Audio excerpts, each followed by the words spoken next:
kumpirmado na gyud og nagikan sa baba ni sikat nga aktor ang kabahin sa estado sa ilang matuod nga relasyon ni Laing Sikat nga aktres. Yes, Idol Boyki.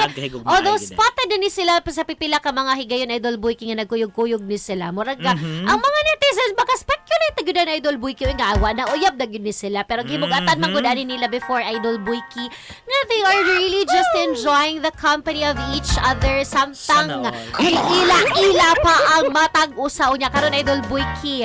Nahitabo man kini atol sa usa ka kanang short speech mubo nga tribute ni nimong aktor alang sa dipanaw nga laing icon sa Pilipinas Idol Boyki sa haya aning inilang si anhing Pilita Corrales Idol Boyki. Unya present ni sila ato na lang i-reveal Idol Kenny Wanay lain pa mga idol ang sikat na aktor na si Jericho Rosales and ang iyang girlfriend na karon nga si Janine Gutierrez.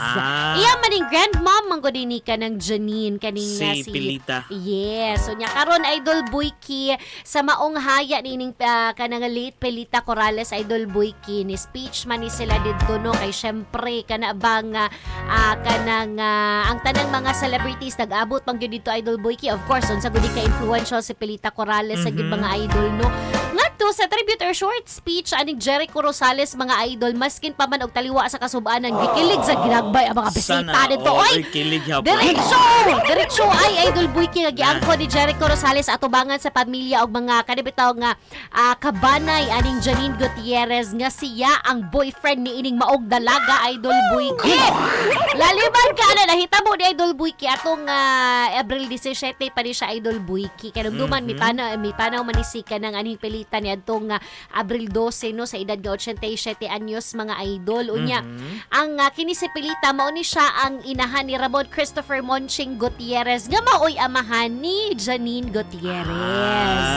Mo na karon pinaana gits Jericho I'm Janine's boyfriend. Awa na ipagkilig ang mga naa dito maskin pa man og kada bang sumapalagi aning Jericho and I've been so honored, you know, I've been spending time with them because I'm Janine's boyfriend. Sana all. Unsa ba? Mo na karon, so at least karon kumpirmado na gyud Idol Boyki ang ilahang relasyon. Human sa pipila ka mga unsa man buwan nga nag-ilhanay ni sila sa matag usa labi na nga nagkauban ni sila as mga main characters, main cast sa Lavender Fields nga gibidahan usab ni Jody Santa Maria Idol Boyki. Mo na nga tong ayat ng balitang showbiz.